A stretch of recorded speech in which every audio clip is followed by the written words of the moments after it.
بسمع ايه في البرونكايتس؟ فيرال برونكايتس، و99% من حالات البرونكايتس تبقى فيرال. بسمع ايه؟ بسمع سكريشنز او بيسموها كورس كريبيتيشنز، سميها زي ما سميها، يا سكريشنز يا كورس كريبيتيشنز. وكورس رونكاي مش سيبلانت رونكاي، كورس رونكاي. اهم من دي ايه بقى اللي عايزك تاخد الاكسبيرينس بتاعتها؟ ان النورمال بريثنج ساوندز هارش فيزيكولار بريثنج. اول ساينز اوف برونكايتس تلاقي مانيفستد هارش فيزيكولار بريثنج، بقى ازيد من الطبيعي، الهارش فيزيكولار بقى ازيد من الطبيعي. دي ايرلي فايرال برونكايتس. يبقى البرونكايتس عشان اشخصها بسمع الهارش فيزيكولار ساوند الاول بتاع انكريز، واسمع شويه سكريشنز الكورس كريبيتيشنز، واسمع شويه رونكاي كورس رونكاي، واسمع معاها بالظبط، واسمع معاها كمان ايه قلنا الايه الكورس كريبيتيشنز والكورس رونكاي والايه والهارش فيزيكولار. ده البرونكايتس. ساعات احيانا بسيط قوي اسمع سيبلانت رونكاي بسيطه قوي معاها، دي في السيمبل برونكايتس، وذلك يسمى سيمبل برونكايتس، لان المره الجايه هنتكلم على الهويزي برونكايتس. لكن السيمبل برونكايتس فايرال 90% منها قلنا بسمع الحاجات اللي احنا اتفقنا عليها ديت. الفرق الثاني بقى اللي هسمعها بقول لك تفرق ازاي ديت، ما هيش السكيشنز ديت ما هيش ترانسميت ابر ساوند. ترانسميت ابر ساوند يعني جاي من النوز ايه؟ لا دي واحده صح، ان انا اسيب اعمل اوبستراكشن للنوز. لو نفس الساينز موجوده يبقى دي كانت مش موجوده يبقى من النوز. لو هي انسبيراتوري يبقى ده من ابر، لو هي اكسبيراتوري يبقى مش شيست. ساعات تسمع سنورنج، تسمع السنورنج تقول ده كريبيتيشن يعني محترمه، سنورنج الواد بيشخر شخير غريب، سنورنج فتسمعها تحت تقول ده كريبيتيشن، بس اسمعها انسبيراتوري ولا اكسبيراتوري. لو سمعتها انسبيراتوري تاكد انها ترانسميتد ابر ساوند. وده اللي مش هسأل لكم في very good pediatricians miss the diagnosis بتاع upper transmitted upper sound. ودي اللي قلت لكم بقول لكم من شويه ان انا هقولها لكم بعد شويه.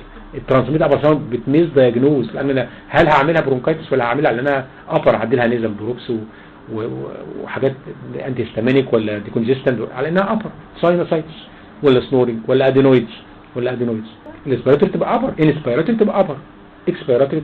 والنقطه اللي عايزها الدكتوره جميله قوي برضه مكتوبه في الكتب ان انا اعمل سلاك النوز تمبوري كده انستراكشن للنوز. لو الساوند مسموع يبقى مش من الابر، يبقى دي لور. لو اختفى تماما يبقى من الابر. ماشي. ده بالنسبه للسيمبل برونكايتس. التريتمنت بتاع السيمبل برونكايتس حاجتين اتنين بس، ما تديش غيرهم. حاجتين بس اتنين منهم ما فيش غيرهم. هتدي كاف سيرب وانتي بايريتكس. الكاف سيرب بقى يا جماعه لو عندكم استعداد نقولهم بسرعه النهارده انا ما عنديش مانع. لو كاف سيرب بس مش هتكلم على حاجه ثانيه. لو عندكم استعداد ناجلها للمره الجايه، نقولها دلوقتي الكاف سيرب لان هي هتستعملوها كتير جدا. ما شاء الله كويس، ابريشيت كده. ايوه شجعوا شويه وانتوا ساكتين خالص كده النهارده مش عارف ليه. الكاف سيرب يا جماعه موال كبير قوي، بس انا عايز الخصه لكم ملخص بسيط خالص بحيث تبقى انت عايز تكتب ايه وعارف هتكتب ايه. الكاف سيربس كلها عايزك تتعلم ازاي تختار التشويس بتاع الكاف سيرب، وايه الكاف سيربس اللي في الماركت، ومش عايز حد يضحك عليك في الكاف سيربس، مش عايز مندوب يفرض عليك دواء، لا بالعكس انت اللي تختار الكاف سيربس.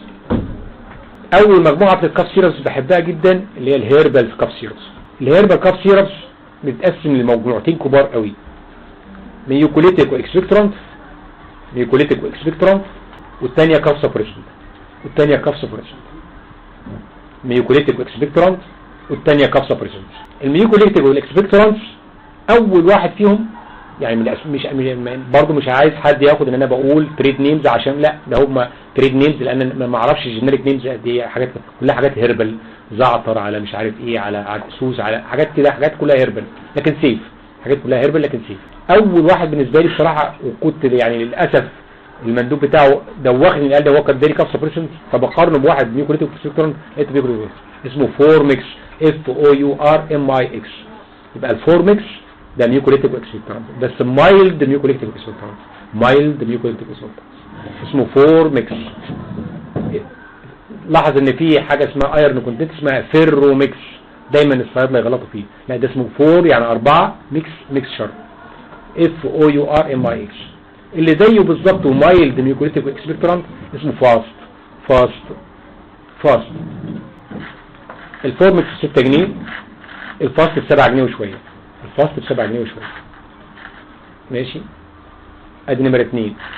الحاجات بقى المور بوتنت ميكوليتيك اقوى شويه في انها تبقى كاف سيرب وميكوليتيك اكسبكتورانت. 3 اسماء في الماركت. السيناويت ب 7 جنيه ونص. سيناويت، سينا جايه ويت عشان اكسبكتورانت. سيناويت ماشي. الثاني برونكير.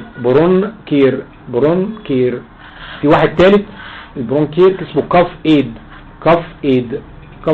وده مكتوب عليه بالعربي كده كف ايد، الناس ساعات بتقراها كف ايد، واسمه كاف ايد.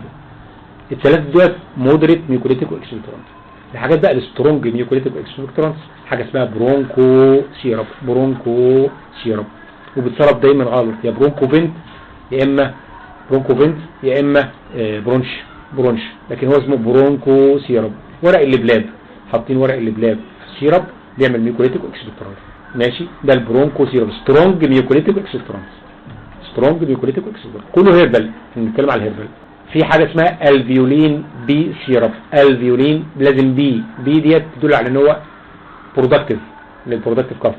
الفيولين بي ده برضه ميوكوليتيك واكسبكتورانت. ده كل دول ميوكوليتيك واكسبكتورانت. قلت لكم المايلد الفاست والفورماكس، المودريت السيناويت والبرونكير والكاف ايد، السيفير البرونكو. الكاف سبريسنس كل الهيربل في الكاف سبريسنس ما هيش بيور كاف سبريسنس، لكن اغلبها بتبقى مايلد كاف سبريسنس زي الهيربا كاف ب 12 جنيه هيربا كاف. والفيولين بس اسمه من غير بي، الفيولين بس. في سبوزيتوري برضه هيربل اسمه كاف سيد. الكاف سيد ده كله هيربل بس برضه مضاف معاه باراسيتامول. في انفانتايل معاه 100 ملغ باراسيتامول، وفي تشيلدرن في معاه 250 ملغ باراسيتامول. كاف سيد كاف سبريسنت هيربل، كاف سبريسنت بس مضاف عليه باراسيتامول، ولذلك لما تحسب الدوز تحسبها على الباراسيتامول 10 ملغ لكل كيلو. يعني لو طفل 10 كيلو ياخد الانفانتايل، لو طفل تشيلدرن ياخد الادلت. ماشي. ده بالنسبه للكاف سيد كاف سبريسنت. يبقى الهيربا كاف والالفيولين والكاف سيد دول كاف سبريسنت، كل ده هيربال تريتمنت. نيجي بقى للكيميكالز. اول حاجه في الكيميكالز البرونكو دايليتورز في الكاف سيرب. بشرح الكاف سيرب لان اول حاجه تديها البيتا اجونست. بيتا اجونست ليه؟ لان البيتا اجونست وجدوا ان انت اثناء الكاف نفسها بيحصل سبازم، فانت عايز تفك السبازم اللي بيحصل في البرونكس اثناء الكاف، فبتريليف شويه الكاف، حتى لو كانت دراي. امال ممنوعه امتى؟ ده احنا نسينا نقول في الكروب ان البيتا اجونست ممنوعه في الكروب لانها بتزود الاكسجين نيدز فتزود الكروب. يبقى البيتا اجونست ممنوع ادي فنتولين نيبيولايزر. والمستيك بقى اللي تحاسب عليها لو حاله كروب وتعمل له جلسه فنتولين نيبيولايزر، لانه تعمل له وورسننج للكونديشنز. ليه؟ فتحت البرونكس وزودت الاكسجين نيدز بتاعته فدخل الكروب بقى مور ديتيريفيتد.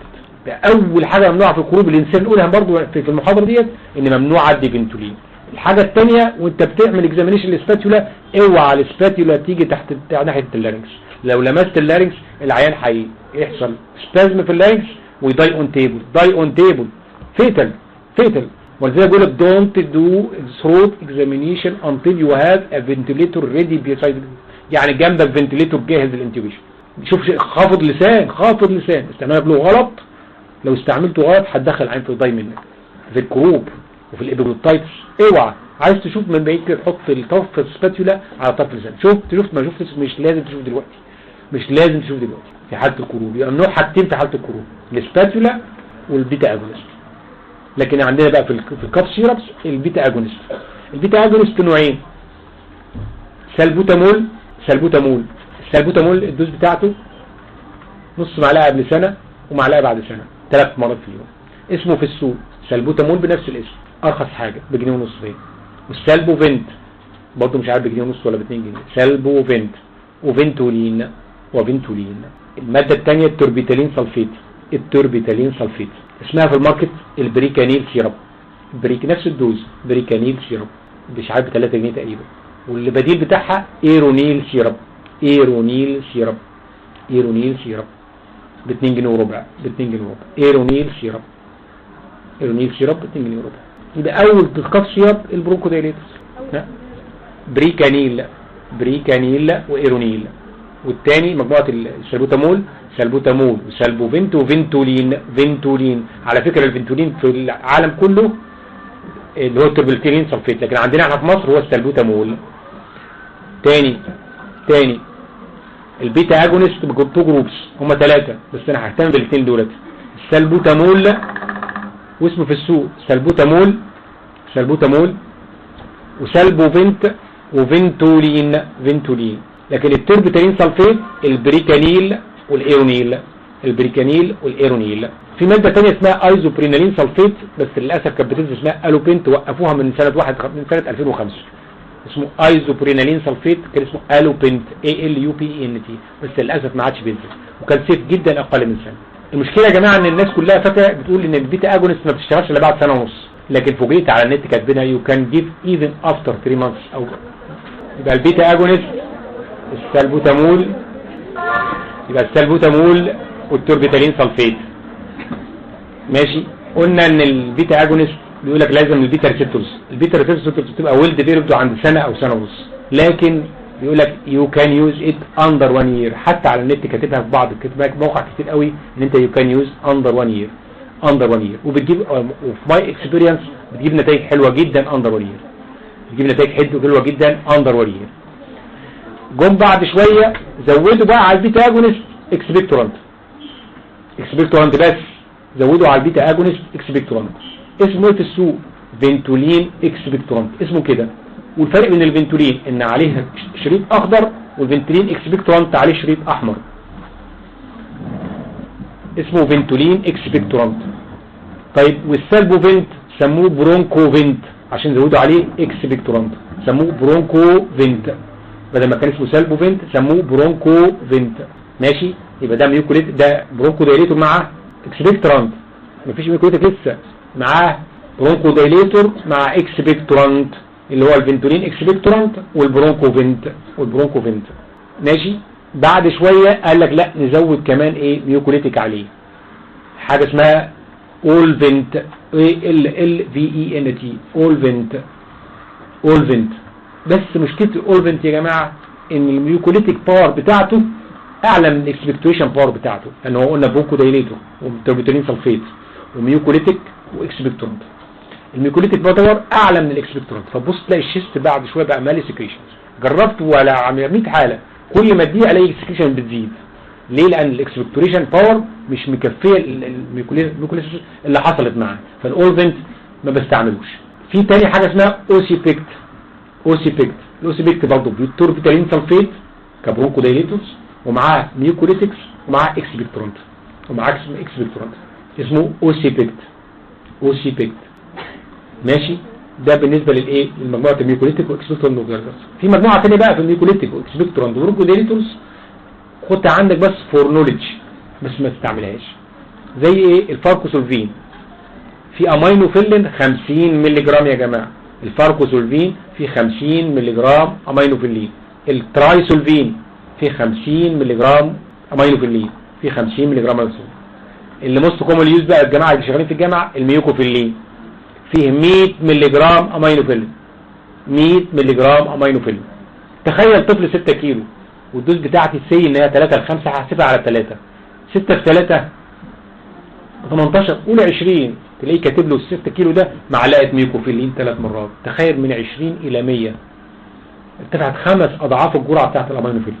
طب ايه خطوط الامينوفيلين؟ حاجتين، الثيرابيوتيك دوز والتوكسيك دوز كلوز اول بعض، يعني ساعات حد الثيرابيوتيك هيخش في التوكسيك دوز، ادي واحده. طب ايه التوكسيك دوز بتاعته؟ بتعمل ايه؟ بتعمل irritability ونيرفسنس وكونفولشنز، وبتبقى العيان بيبقى فيري باد. irritability وانفولانتري موفمنتس، وبعد كده يخش في كونفولشنز، وبعد كده يبقى بقول لك مش مستحيل تتخيلوا، انا شفت ولا 50 حاله كومبليكيشنز امينوفيلين توكسيستي. المشكله ان مفيش انتي دوت، لا جت شركه من الشركات قام حاطه لك الفينوباربيتون معاه، قال ايه؟ قال بتدي حاجه سيديشنز عشان ما يعملش irritability. لا انت ده دي سكه ودي سكه ثانيه، يبقى انت ما تضحكش عليا، ما تديش الفينوباربيتون امينوفيلين ودي معاه الفينوباربيتون، يبقى انت بتضحك عليا وبيضحك علينا. لا مش حكش عليا، ما يضحكش عليا، انا شفت الامينوفيلين توكسيستي ومش مستحيل حد ملوش انتي دوت، مش انتي دوت. امال حاطين ايه شرط مع الامينوفيلين لما بستعمله؟ حاطين شرط واحد بس، ان يو كان تشيك سيرم ليفل. هل دي افيلبل عندنا؟ لا، يبقى ماليش دعوه بالامينوفيلين. ابعد نصيحه ليك كاخ اكبر او كاب زي ما تعتبرها، نصيحه ليك ما تستعملش امينوفيلين خالص فور يور لايف، لان الامينوفيلين ده دلوقتي limited to ICU، limited to ICU can be given زي ما هنتكلم في البرونكيال ازمه ان شاء الله ان احيانا الله ابقانا الاسبوع الجاي. don't give aminophylline except عن طريق intravenous infusion، مش بولس دوز كل 8 ساعات، لا مش بولس دوز كل 8 ساعات، لا بيداخل intravenous infusion في حالات الريزيستنت برونكيال ازمه. ولذلك انا اي هيت الفاركوسيلفين والترايسولفين والميوكوفيلين. طب ليه برضه؟ قلت عشان الامينوفيلين تاني حاجه بتزود الكف. الدوز بتاعتك عمرك عايز تحسب الدوز صح، خدها عندك الدوز اهي صح لو مصر تكتبه. الفاركوسيلفين سنتي لكل 3 كيلو، سنتي لكل 3 كيلو، يعني طفل 9 كيلو ياخد كم سنتي؟ 3 سنتي، سنتي لكل 3 كيلو، سنتي لكل 3 كيلو. طفل 12 كيلو ياخد كم سنتي؟ 4. ده الايه؟ للفاركوسيلفين والترايسولفين. الميوكوفيلين بقى سنتي لكل 6 كيلو، سنتي لكل 6 كيلو. يعني لو طفل 12 كيلو ياخد كم سنتي؟ 2 سنتي. طفل 18 كيلو 3 سنتي، لا ده انت تديله 5 سنتي 4 مرات في اليوم، لما الواد يا عيني بقى جاي اكزوهوستد من كتر الكف، اكسبكتوريشن فيري جود، وبقول لك irritable خالص، ما بينامش طول الليل. I hate these drugs. نصيحه ما تكتبهاش، عندك السبستيتيوتس، عندك البدايل، استعمل البدايل وبلاش الميوكوفيلين والفاركوسيلفين والترايسولفين. انا ما بقولش انها دراج وحشه، لكن بقول لك افويد الكومبليكيشنز اللي بتحصل منها عشان تبقى في السيف سايد، عشان تبقى في السيف سايد. لو شفت عيل بيكح من الميوكوفيلين هيصعب عليك، هيصعب عليك. والغير انك لما تقع في الميوكوفيلين الكف تختفي. طب ما اسمه كف سيرب، طب ما بلاش اولى من بقى كف سيرب. ماشي، ده بالنسبه للحاجات دي. تو دراجز بقى بحذرك منهم. اول واحد التوبلكسيل. ليه التوبلكسيل؟ اقرا الكومبوننتس بتاعته، استغرب ان المندوب بتاعي بيجي يقول لي عندك دوكيومنت بالتركيبه اللي انت عاملها دي؟ يقول لي لا، اقول له خلاص ما عادش تجيب سيرته. حاطين الاكسبكتورانت وحاطين الكاسوبريسنت ينفعوا مع بعض؟ مستحيل، مستحيل ادي اكسبكتورانت وكاسوبريسنت. حاطين الانتي بتاع ده الميوكوليتيك والانتي هيستامينيك. الانتي هيستامينيك بيعمل ايه؟ والميوكوليتيك بيزود السكريشنز. ينفعوا الاثنين مع بعض ازاي؟ اصل اصلها بتبدا الاول دراي وبعد شويه هتقلب للاكسبكتورانت، فهو ساعه ما بيلاقيها دراي بيشتغل بالانتي هيستامينيك مع الايه؟ مع الكاسوبريسنت، وبعد شويه يقوم جاي قلبه فيشتغل بقى بالميوكوليتيك يعني ده ساحر بقى، ساحر بقى. ولو عرفت السورس بتاع التوبلكسيل في الجامعه بالذات خليه على جنب كده بقى عشان ما حدش يسمعنا. جه ازاي؟ مش بلاش، مفيش داعي. جه بعربيه اسعاف فري على شرط ان كل دكاتره الجامعه تكتبه. عربيه اسعاف فول اوبشنز جايه فري من الشركه للجامعه على شرط ان كل دكاتره الجامعه تكتبه. التوبلكسيل للاسف عربيه اسعاف مش عارف ب 150,000 او 200,000 للجامعه كلها، بس على شرط ان دكاتره الجامعه كلها وتلاقي كل البرانشات، مش بدايتك بس، الادلت والسيرجري واليورولوجي كمان بيكتب التوبلكسيل. ماشي. الدراج الثاني البرونكوفين. البرونكوفين برضه بنكتب كتير قوي. حاطين انتي هيستامينيك ودي كونجستنت ومعاها ميوكوليتكس وكاف سبريسنت وانالجيزك مش عارف ولا ايه، حاجه تركيبه كده برضه مستحيل تنفع مع بعض، مستحيل تنفع مع بعض. حاجه بصراحه فيري باد البرونكوفين والتوبلكسين. في حاجه اسمها اكزي توب تيبيكال زي التوبلكسين، اكزي توب، اكزي توب زي التوبلكسين بالظبط. وهتلاقي الكومبوننت عندنا هنا شراب اسمه شراب كحه في المستشفى هنا في المنشاه، ببص عليه نفس التركيبه برضه الميوكوليتيك مع الاكسبكتورانت والانتي هيستامينيك مع الميوكوليتيك مع كده، يعني نظام كده. مفيش حاجه غريبه، حاجه بصراحه تخلي الواحد يزعل قوي قوي قوي. يعني ليه تخسر العيان وتتعب العيان؟ يعني انت بتخسره وبتتعبه في نفس الوقت. ماشي. الكاسوبريسنت بقى اخر حاجه هنتكلم عنها. الكاسوبريسنت امتى انديكيت بالكاسوبريسنت؟ انديكيتد لما يقول لك in cough disturbing the sleep of the baby، disturbing the sleep of the baby. في عندي امثله كتير قوي قوي. في حاجات بتشتغل سنترال اللي هو الديكسوميثولفان، بيشتغل سنترال الديكسوميثولفان. وفي حاجات بتشتغل على الميوكوس ممبرين زي التوسيلار والكوديلار والسلجون والحاجات دي كلها سيف، وبتشتغل برضه لها افكت سنترال، لكن هي تعتبر كاسوبريسنت وسترونج كاسوبريسنت، يعني بتكتم الكحه خالص، بتوقفها خالص. سلجون سلجون سابوزيتري وسلجون تابلتس وسلجون دروبس. في سلجون سابوزيتري انفانتيل سابوزيتري وسلجون تابلت للادلت وسلجون دروبس لأقل من سنة. وفي توسيلار وكوديلار دول بيستعملوا. ده بيست وان واللي مكتوب على الريت على النت اللي هو الكودايين، اللي هو مادة الكودايين، بس اسمه هنا عندنا اسمه كودافين، اسمه كودافين سيرب. كودافين سيرب ده اللي مكتوب على النت الصراحة، كاف سبريسنت. الكودافين سيرب ككاف سبريسنت، الكودافين سيرب ككاف سبريسنت. ده بالنسبة للايه للكاف سبريسنت.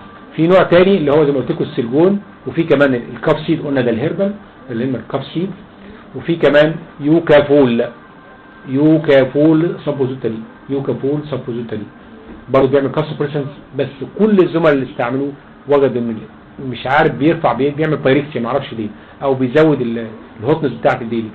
ايا كان ما بحبش استعمله خالص اليوكافول، بس فور يور نوليدج عشان تبقى اسمه اليوكافول. اليوكافول. لكن احسن دراج واللي مكتوب على النت وابروفد اللي هو الكودافين او الكودايين، مادة الكودايين اللي هو الكودافين. حتى الكودافين لما نزلوا معاه الكودايين كانوا الادكتيف كان يروح يشتروا ويشربوا ويبيعوه، كان في صيدلات سائع، والله بيبيعوه في صيدلات سائع عشان يشرب ازازتين ثلاثه ويمشي. فقاموا شايلين الحاجات اللي شدتني فيه وخلوه كودافين ان تقريبا. الدوز بتاعته نص معلقه قبل سنه ومعلقه قبل بعد سنه، ويا ريت ات نايت بس، ات نايت بس. وانا نفسي بعد يعني مش بقول كده يعني اوف ماي اكسبيرينس، يعني ساعات بيبقى البيبي ديستربنج قوي مش عارف ينام طول الليل، فبتحتاج دوز 1 دوز ات نايت سنجل دوز.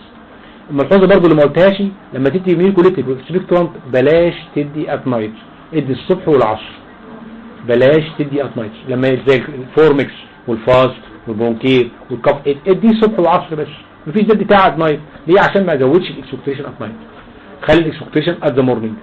طب البيبي مش عارف ينام ات نايت، اديله بقى كاف سبريسنت، اديله كاف سبريسنت.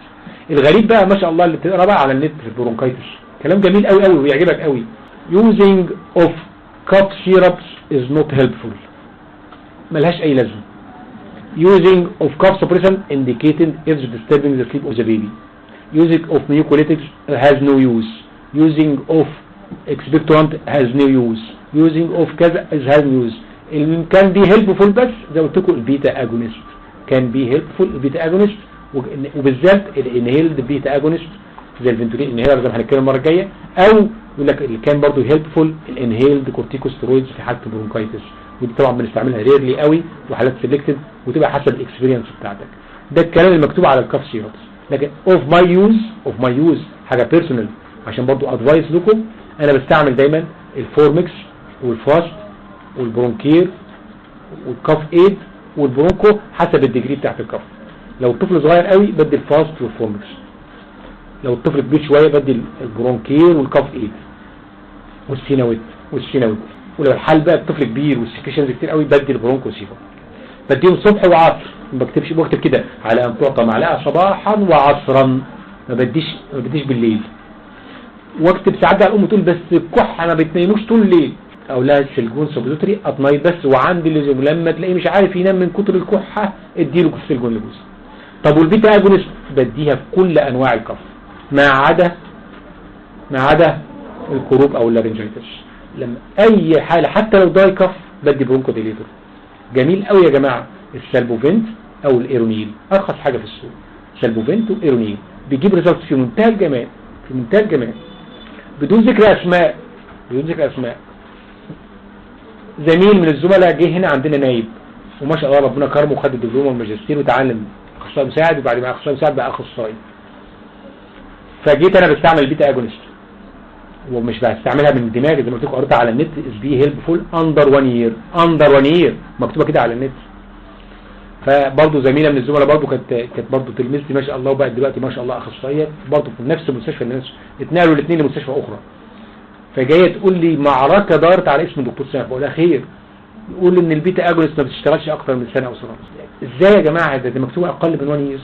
حتى البرونكيولايتس لما نتكلم ان شاء الله المره الجايه على البرونكيولايتس بيقول لك الدراج الوحيد اللي كان بيوزفول يوزنج اوفنتولين انهيلر وهو 6 شهور واستعمل من بيقول لكم مره كانت جت اتاك اوف برونكيولايتس ما انتهاش ابدا من سنه ولحد النهارده بتيجي بكتب فنتولين انهيلر بس. العيان يبقى طالع مفيش في روشته الا دواء واحد، دواء واحد بس، مش وش وظهر، وش وظهر. والله برضو اول امبارح دكتور يعني عيان جاي لي برضو نفس انفورميشن يعني، يقول لي يا دكتور سامح انا بشتغل منظم مؤتمرات علميه للاطباء، اكتشفت ان الروشته بتتكتب وش وظهر. بقول مش معقول يعني ليه بيكتب وش وظهر؟ اكتب ديرتي بيزنس، ديرتي بيزنس، مقابل ما يكتب الدواء بياخد حاجه ثانيه مقابلها. وطبعا ده حرام حرام حرام، وعمر ما ربنا يجيب الشفاء على ايدك لما تعمل حاجه حرام. ازاي هتبقى تكتب متفق مع شركه ان انت تكتب كذا؟ ان انا فوجئت ان انا والله يا دكاتره بما يرضي الله والله ما شاء الله، نزلت مره قعدت اختار الشويس في الكاف سيربس، فطلعت السليكشن اللي انا قلت لكم ديت، في كتير قوي بس طلعت السليكشن ديت. اكتب البرونكو بعد سنه ونص الاقي مندوب برونكو جاي، ده في دواء جديد طلع اسمه برونكو. قلت له انت جاي تكلمني عن البرونكو بعد ما استعنت سنه ونص؟ الفلونيز والله المندوب لسه جاي من 6 شهور يقول الفلونيز، قلت له ده انا بقالي 6 سنين بكتب فلونيز، جاي تكلمني على الفلونيز انت يعني هو بيجيني لما يلاقيني بكتبه مش لما عشان اكتبه، بيلاقيني بكتبه. الراجل بتاع الفورمكس ده هوسني كاب سبريسنت، ادي لي الكاب سبريسنت الكحه تزيد، الله ايه انت بتضحك عليا يعني. فالمهم قلت له اعمل لي كومباريزون بينه وبين الفاصل، راح لقاها نفس الكومباريزون. قلت له انت جاي تعمل دعايه غلط، انت الدعايه بتاعتك غلط، ده هو ميوكوليتيك اكسبكتور. اول ما استعملته في الموضوع بتاعه بيكوليتيك اكسبكتور جايب ريزلتس في منتج جمال، بقى سعيد قوي قوي قوي. فوجئت بقول لكم انت بكتبه من حوالي شهر كده، لا ما عادش موجود في السوق، بقى مبسوط قوي هو ان ما عادش موجود في السوق، اتسحب من السوق. ليه؟ لان ما شاء الله يعني منكم ما شاء الله بيكتب زي بيكتب كده، بس ما بقولكش اكتب زي على طول، لا انا عايز اكتب يور بيرسوناليتي، اختار انت. افرض انت السكرينشن زي ده ادي برونكير محتاج الفوكسولفين، اكتب الفوكسولفين على الدوز اللي انا قلتها لك سنتي كل 3 كيلو، او نيكو في الليل اكتبه على سنتي كل 6 كيلو. خليك في السيف سايد، خليك يور بيرسوناليتي. لكن انا بليك ماي ادفايس ماي اكسبيرينس فور كلينيكال فور براكتيكال يوز في الفيدباك اللي انا شفته، واعمل انت لنفسك بعد كده فيدباك قدام. استعمل دواء او 2 وجربهم، وبعد كده لقيتهم كويسين مشي بيهم. انا بعد شويه ابص الاقي مثلا اتسحب من السوق. نسينا الاصل كله بقى في الكاب سيرب دي كلها، حاجه اسمها برونش كاب سيرب. البرونش كاب سيرب ده سعودي ب 25 جنيه، طبعا حرام، ب 25 جنيه برونش كاب سيرب. الكاب سبريسنت اللي قصاده بالظبط برضه في السعوديه ب 25 جنيه اسمه ميليروزم، اشتغلنا بيه في السعوديه 6 سنين. كل الادويه ديت مقلده اليهم، مقلده ليهم، نفس الكومبوننتس بتاعتهم، كل الادويه دي مقلده ليهم، حاطين الهاني على مش عارف على زعتر على بس كانت فيري افكتيف. وتعلمتها بعد الله سبحانه وتعالى من الناس اللي علموها لي هناك، ان كان البرونش كاب كان ذا بيست كاب سيرب ان ذا ماركت.